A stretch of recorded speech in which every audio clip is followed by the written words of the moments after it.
Парадный мундир, как карта боевого пути ветерана Великой Отечественной войны. Среди всех наград Алаудина Имагожева на нем красуется орден Красной Звезды и медали за оборону Кавказа, Сталинграда, за взятие Кёнигсберга и за победу над Германией, которую он начал праздновать там же, в Берлине, окончательно положив конец фашизму.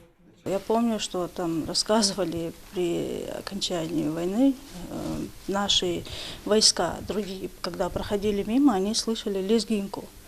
Они удивились, как это в Берлине лезгинка играет. Ну, посмотрели, смотрят, а это он там танцует с немкой. Отмечали, как бы сказать, победу в Берлине. Вот такой у нас был отец. Прошел очень трудный путь и в жизни, и на войне.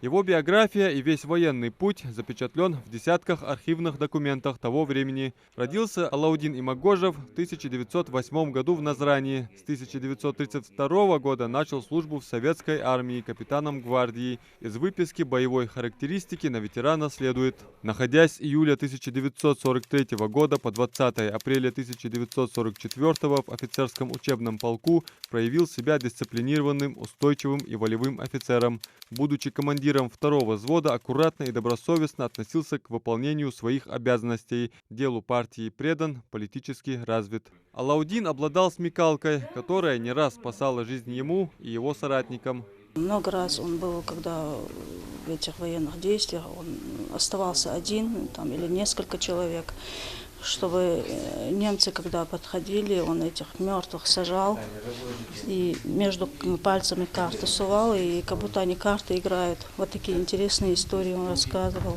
В боевой обстановке не теряется, проявил себя стойким командиром, достоин присвоения очередного звания майор. Так написано в другой справке о Алаудине Имагожеве. После продолжительных боев за хутор Лисинский 11 декабря 1942 года. О том, как воевал наш земляк в 3-м гвардейском кавалерийском корпусе 5-й ударной армии, сказано: он проделал большую работу по разгрому немецких захватчиков, отважно и смело дрался за освобождение нашей родины от немецких оккупантов. Так, в ходе одного из боев был тяжело ранен и попал в госпиталь.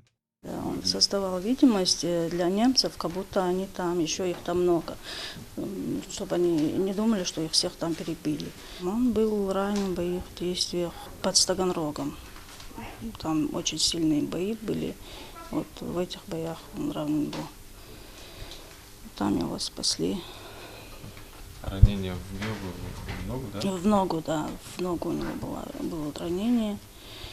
И думали ему ногу отрезать, но там части его тела как-то, медики как-то там спасли эту ногу. Каждый документ две дочери и сын ветерана рассматривают с особым трепетом и вниманием, боясь упустить малейшую деталь из биографии отца. Помимо всего, его дети вот уже много лет добиваются присвоения ветерану звания Героя Советского Союза, к которому он был представлен еще в 40-х, но из-за этнической принадлежности столкнулся с несправедливостью. После войны Алаудин Албастович отправился в Казахстан искать своих родных среди депортированных. Найдя их, он со спокойной душой продолжил мирную жизнь, трудясь на заводе в Новочеркасске. А позже вернулся в родные края. Не стало ветерана в 1999 году. Пройдя весь путь от Кавказа до Берлина через все трудности, ссылки и невзгоды, он ушел из жизни несломленным. Адам Мережков, Адам Далаков, Новости 24.